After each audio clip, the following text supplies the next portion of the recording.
اعوذ باللہ من الشیطان الرجیم بسم اللہ الرحمن الرحیم وَإِمَّا تُعْرِضَنَّ عَنْهُمْ ابْتِغَاءَ رَحْمَةٍ مِّن رَّبِّكَ تَرْجُوهَا، اور اگر تمہیں اعراض کرنا ہی پڑ جائے ان سے، یعنی قرابت دار ہے، کوئی اور آپ سے کوئی سائل آ گیا ہے، کوئی اور ہے جو آپ سے کوئی مدد چاہ رہا ہے، اگر آپ کو اعراض کرنا ہی پڑ جائے، کیوں؟ ابتغاء رحمۃ من ربک ترجوہا، کہ خود تم اپنے رب کی رحمت کے ابھی امیدوار ہو، یعنی اس وقت تمہارے پاس کچھ نہیں ہے، تم بھی امید میں ہو کہ اللہ تعالیٰ تمہیں بھی نواز دے، تمہارے پاس کچھ نہیں ہے، تو اگر اپنے قرابت داروں سے یا ان سے اعراض کرنا پڑ رہا ہے فَقُلْ لَهُمْ قَوْلًا مَيْسُورًا، تو بات ان سے وہ کرو کہ جو بڑی نرم ہو، شرافت کے ساتھ، انہیں جھڑکو نہیں۔ وَلَا تَجْعَلْ يَدَكَ مَغْلُولَةً إِلَىٰ عُنُقِكَ، اور نہ تو اپنے ہاتھ کو باندھ لو اپنی گردن کے ساتھ، یہ اصل میں کنایا ہے، استعارہ ہے بخل سے، کہ ہاتھ بندھا ہوا ہے، اس ہاتھ سے کچھ نکل ہی نہیں سکتا، کسی کو کچھ خیر جو ہے وہ مل ہی نہیں سکتا۔ وَلَا تَبْسُطْهَا كُلَّ الْبَسْطِ، اور نہ ہی ہاتھ کو کھول دو پورا کا پورا، یعنی یہ کہ بسا اوقات انسان کے اندر نیکی کا جذبہ اتنا جوش کھاتا ہے کہ سب کچھ اللہ کی راہ میں دے کر خود فقیر ہو جائے، یہ بھی نہیں، بلکہ یہ کہ ایک اعتدال کی رعایت ہونی چاہیے۔ فَتَقْعُدَ مَلُومًا مَحْسُورًا، ایک وقت میں جذبات کے رو میں آ کر تو یہ سب کچھ کر بیٹھے، اور بعد میں تم جو ہے بیٹھے رہو گے الزام کھائے ہوئے اور ہارے ہوئے، اور پھر ہو سکتا ہے کہ الٹا یہ خیال ہو کہ کیا حماقت میں کر بیٹھا، مجھے جو ہے ذرا اس میں اعتدال کی روش اختیار کرنی چاہیے تھی۔ اس میں بسا اوقات ایسا ہوتا ہے کہ انسان یہ سمجھتا ہے کہ یہ غریب آدمی میرا رشتہ دار جو ہے، میں اس کی کسی نہ کسی طریقے سے اب اس کے حالات بگڑے ہوئے ٹھیک کر ہی دوں،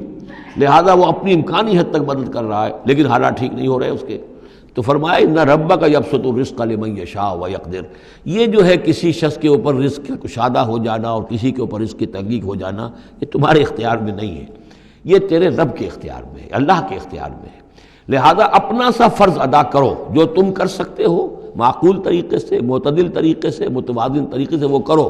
تم یہ نہ سمجھو کہ تم کسی کے حالات کو بدلنے پر قادر ہو۔ ان ربک یبسط الرزق لمن یشاء ویقدر، یہ تو تیرا رب ہی ہے کہ جو کھول دیتا ہے رزق جس کے لیے چاہتا ہے، کشادہ کر دیتا ہے اور تنگ کر دیتا ہے جس کے لیے چاہتا ہے۔ انہ کان بعبادہ خبیرا بصیرا، یقیناً وہ اپنے بندوں کے حق میں اپنے بندوں سے پوری طرح باخبر ہے اور ان کے حالات کو دیکھ رہا ہے۔ وَلَا تَقْتُلُوا أَوْلَادَكُمْ خَشْيَةَ إِمْلَاقٍ، اور اپنی اولاد کو قتل مت کرو مفلسی کے اندیشے سے۔ اب یہ جو ہمارے ہاں برتھ کنٹرول کی پوری تحریک ہے پوری دنیا میں، اور مالتھوس صاحب کے زمانے سے جو تحریک چلی تھی، اور یہ کنٹرول جو ہے آبادی کا، پاپولیشن کنٹرول، تو اگرچہ ہم یہ تو نہیں کہہ سکتے کہ اس کی ساری شکلیں حرام مطلق ہیں، بعض شکلیں اس کی جائز ہیں، اور اس کے لیے ہم صرف یہ کہہ سکیں گے کہ وہ مکروہات میں شامل ہیں، لیکن یہ کہ ایک تحریک کی حیثیت سے در حقیقت یہ نفی ہے ایمان کی۔ اللہ پر توکل نہیں ہے، اللہ کے رازق ہونے پر بھروسہ نہیں ہے، اپنے حساب کتاب کو جوڑ رہے ہو، تمہیں کیا پتا اللہ کے خزانے کون کون سے ہیں؟ ابھی کچھ عرصے پہلے ہمیں پتہ ہی نہیں تھا کہ سمندر کے اندر سے کیا کچھ غذا نکل آئے گی اور کتنی عمدہ غذا ہوگی۔ یہ گوشت جو آپ کو سمندر سے ملتا ہے یہ کس قدر عمدہ ہے صحت کے لیے، باقی جو گوشت ہم کھاتے ہیں اوپر سے ریڈ میٹ، اس کے اندر کیا کیا ہیزرڈز ہیں اور کیا کیا خرابیاں ہماری صحت کے لیے، اور یہ جو ہے جو ہمیں ملتا ہے سمندر سے یہ کس قدر عمدہ ہے، لحمن طریہ جو ہم پڑھ چکے ہیں، تو معلوم نہیں تھا۔ اسی اعتبار سے جان لیجئے کہ تم اپنی اولاد کو قتل نہ کرو، اگرچہ جو بھی یعنی یوں سمجھیے کہ کنٹراسیپٹیو میتھڈ جو ہیں اس کے اوپر قتل کا اطلاق تو نہیں ہوگا، البتہ یہ کہ اگر باقاعدہ ایبارشن ہوتی ہے تو وہ تو یقیناً قتل ہی کے زد میں آئے گی۔ وَلَا تَقْتُلُوا أَوْلَادَكُمْ خَشْيَةَ إِمْلَاقٍ نَحْنُ نَرْزُقُهُمْ وَإِيَّاكُمْ، ہم ہی ان کو بھی رزق پہنچائیں گے اور تمہیں بھی ہم دیتے ہیں، تم سمجھتے ہو کہ تمہیں رزق خود اپنے ذریعے سے مل رہا ہے، یہ رزق ہم نے ہے جو تمہیں دیا ہے۔ إِنَّ قَتْلَهُمْ كَانَ خِطًا كَبِيرًا، یقیناً ان کو قتل کرنا جو ہے بہت بڑی خطا ہے۔ وَلَا تَقْرَبُوا الزِّنَا، اور زنا کے قریب تک مت جاؤ۔ اب یہاں پر یہ نہیں کہا کہ زنا مت کرو، زنا سے تو بہت فاصلے پر رہو، keep at a safe distance.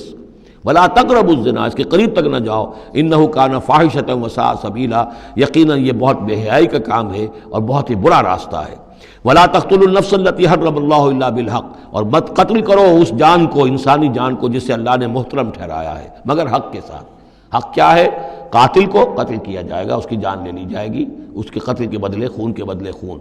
یا مرتد ہے اس اسلامی ریاست میں اسے قتل کر دیا جائے گا، یا یہ کہ زانی یا زانیہ ہے شادی شدہ اس کو رجم کیا جائے گا، یا یہ ہے کہ اور بھی کوئی قتل کی جو ہے جس کے اوپر یہ کہ عائد ہو جائے، کافر ہے حربی ہے، ہر کافر نہیں، جس کے ساتھ اعلان جنگ ہے اسے قتل کیا جائے گا، یہ ہے بالحق۔ ومن قتل مظلوما، اور جسے قتل کر دیا گیا مظلوم طور پر بغیر یعنی کسی حق کے، ظلم سے، فقط جعلنا لولیہ سلطانا، تو اس کے ولی کو ہم نے ایک اختیار دیا ہے، اس کے اختیار ہے اب جو مقتول ہے اسلامی قانون میں، اس کے ورثاء کو اختیار حاصل ہے، چاہے تو وہ قاتل کی جان لے لے، اصرار کریں اس پر کہ ہم خون کا بدلہ خون، جان کا بدلہ جان لیں گے، چاہے اسے معاف کر دیں، اور چاہے تو خون بہا لے کر اور جو رقم لے کر جو ہے اس کو معاف کر دیں۔ یہ تین شکلیں ہیں، لیکن اختیار ان کے پاس ہے، حکومت کے پاس نہیں ہے۔ کوئی جج یہ فیصلہ نہیں کر سکتا، کوئی صدر مملکت جو ہے اس کا مختار نہیں ہے، جو ہمارے دستور میں ان کو اختیار دے رکھا ہے وہ اسلام کے صریح منافی ہے۔ یہ تو در حقیقت اختیار ہے صرف مقتول کے ورثاء کا۔ فلا یسرف فی القتل، تو وہ بھی قتل میں حد سے تجاوز نہ کرے، یہ نہ کرے کہ ایک آدمی قتل کیا اس کے قبیلے والوں نے ہم ان کے 10 قتل کریں گے، نہیں، یہ نہیں، بلکہ یہ کہ ایک قاتل جو ہے در حقیقت قتل کے بدلے اسی قاتل کی جان لی جائے گی۔ انہو کان منصورا، اس کی مدد کی جائے گی، یعنی جو بھی مقتول کے ورثاء ہیں ان کی مدد کی جائے گی۔ ریاست کا کام یہ ہے کہ وہ قاتل کو تلاش کرے، قاتل کو پکڑے، مقدمہ چلائے، اس پر ثبوت فراہم کرنا، یہ سارا ریاست کا کام ہے۔ لیکن مقدمے میں مدعی ریاست نہیں ہے۔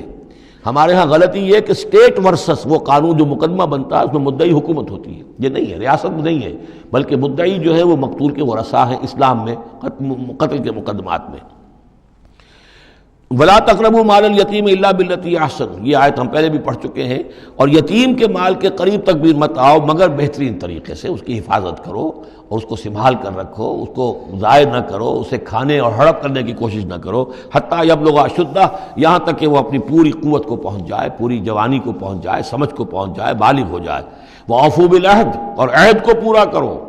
ان العہد کان مسئولا، یقیناً عہد جو ہے، معاہدہ جب بھی ہو جائے اس کے بارے میں مسئولیت ہے، اللہ کے ہاں جواب دہی کرنی پڑے گی، باس پرس ہوگی۔ وَأَوْفُوا الْكَيْلَ إِذَا كِلْتُمْ، اور جب بھی تم ناپو تو پورا ماپو، پیمانہ پورا بھرو۔